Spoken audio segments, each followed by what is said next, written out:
The idea of raising kids in the West is terrifying to me. It's absolutely terrifying to me. I don't know how any of you do it.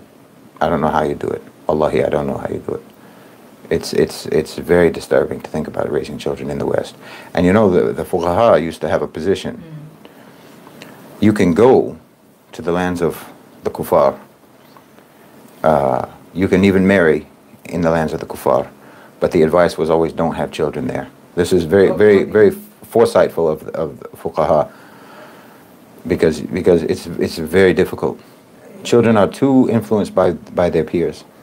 And the way the school system is, okay, I'm an advocate of homeschooling, if you can do it, without it hindering the academic level of your children, their actual education. As long as they can actually get a good quality education and you can afford to homeschool and you have the capacity to homeschool and so on, then of course I advocate homeschooling. And I don't worry, especially in the Muslim community, I don't worry about the potential downside of homeschooling, which is that the children don't get socialized. Because in the Muslim community, of course, they'll get socialized. If you're active in the community, you're active in the masajid and so on, then the kids will interact with other kids. You know, that's just how we are. So that's not an issue. The way the education system is, it's really astonishing to me, to be honest.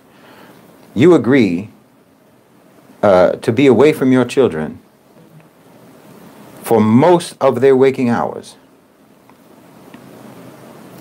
And then teachers get to say, you can't expect us to raise your kids. You know, and that's okay, that's a valid argument. I'm here to teach your kids the ABCs, or reading, writing, arithmetic, and so on. I'm not here to raise your kids. Okay, but you've got them more than I do. The state requires me to let you have my children and spend more time with my children than I can spend with my children. So I'm supposed to raise them in the what, 2 hours that I have? The 3 hours that I have with them before they sleep? That's when I'm supposed to raise them? Well, who's supposed to raise them then? The school that says that it's not their responsibility to raise them? Or the parent who doesn't even have the time and the opportunity to actually raise them, because by law, I have to give them over to you for most of their waking hours, you know?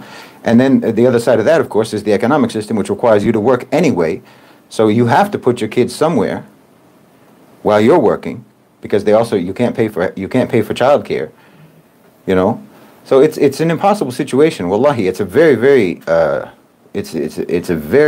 destructive and toxic society, and again, so-called civilization. It's very toxic that you must give up your children. And like I said, the teachers have, fair enough, the argument, I'm not getting paid to raise your children. Well, then who's going to do that job?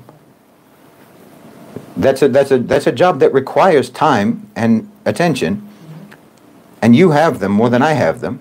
Literally, you have them more than I have them. So no, it's a very scary thought to me, the idea of raising children in the West. It's a terrifying thought. Yeah.